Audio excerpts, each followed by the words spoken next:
ជីវិតកំពុងតែរញ៉េរញ៉ៃតើគូមានស្នេហាដែរឬទេតើអ្នកធ្លាប់គិតទេនៅពេលដែលយើងអាយុ70មិត្តភ័ក្តិឪពុកម្ដាយឬក៏សង្គមនៅជុំវិញខ្លួនយើងតែងតែសួរយើងថាចាពេលណាមានស្នេហាពេលណាអាគិតរឿងរៀបការសម្រាប់ខ្ញុំ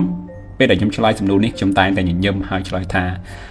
បើសប្តាហ៍ថ្ងៃជីវិតខ្ញុំកំពុងតែរញ៉េរញ៉ៃម្លឹងតើឲ្យខ្ញុំនឹងយកនរណាមកលំបាកជាមួយខ្ញុំធ្វើអ្វីថ្ងៃនេះខ្ញុំចែករំលែកគំនិតផ្ទាល់ខ្លួនរបស់ខ្ញុំអំពីហេតុអ្វីបានជាខ្ញុំនឹងជ្រើសរើសមិនទាន់មានស្នេហានៅឡើយនៅពេលនេះនិយាយឲ្យត្រង់ទៅជីវិតសប្តាហ៍ថ្ងៃនេះមិនទាន់ហៅថារៀបរយនៅទេខ្ញុំនៅតែជាបុគ្គលិកម្នាក់ដែលកំពុងធ្វើការឲ្យគេហើយខ្ញុំមិនទាន់មានផ្ទះផ្ទាល់ខ្លួននៅឡើយទេហើយគម្រោងអាជីវកម្មដែលខ្ញុំស្រមៃចង់ធ្វើក៏នៅតែ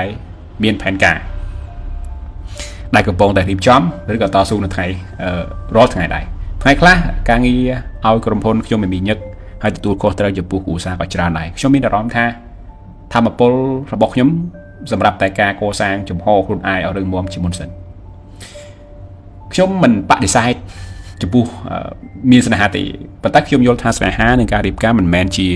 អ្នកដែលជំរោះបញ្ហាក្នុងជីវិតខ្ញុំទេ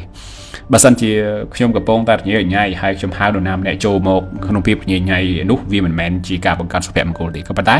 វាជាការបន្ថែមបន្ទុកឲ្យគ្នាទៅវិញទៅមកសម្រាប់ខ្ញុំការដែលយើងមានស្នេហានៅពេលនេះគឺជាការចំណាយពេលនិងធម៌ពលដែលគួរទុកសម្រាប់ការកសាងខ្លួនឯងខ្ញុំជឿថានៅថ្ងៃដែលយើងមានចំហររឹងមាំមានផែនការជីវិតច្បាស់លាស់ថ្ងៃនោះហើយគឺជាពេលវេលាស័ក្តិសមបំផុតសម្រាប់ដើម្បីឲ្យនរណាម្នាក់ដើរជាមួយយើងបានដូច្នេះប្រសិនបើអ្នកកំពុងតែមានជីវិតរញ៉េរញ៉ៃដូចខ្ញុំហើយមានអារម្មណ៍ថាខ្លួនឯងនឹងមិនទាន់ជោគជ័យកុំតឡាយអស់សង្ឃឹមការដែលយើងមិនដឹងថាខ្លួនឯងត្រូវកសាងអ្វីមុនគឺជាការគិតត្រឹមត្រូវបំផុតហើយមិនចាំបាច់បញ្ញាប់ទេធ្វើខ្លួនឲ្យល្អបន្តិចម្ដងពីមួយថ្ងៃទៅមួយថ្ងៃទៅរាល់ពេលដែលយើងបញ្ចប់ការងារដែលល្អរាល់ពេលដែលយើងបានសន្សំលុយបន្តិចបន្តួចរាល់ពេលដែលយើងបានដោះស្រាយ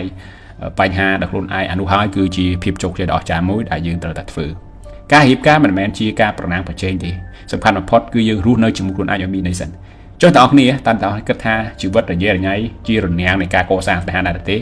ចែករំលែកមតិខាងក្រោមទាំងអស់គ្នាអរគុណដែលស្ដាប់រឿងរ៉ាវរបស់ខ្ញុំបើសិនជាចូលចិត្តសូមជួយ Subscribe ហើយចែករំលែករឿងរ៉ាវពិតៗនិងការកសាងខ្លួនឯងនៅទីនេះទៀត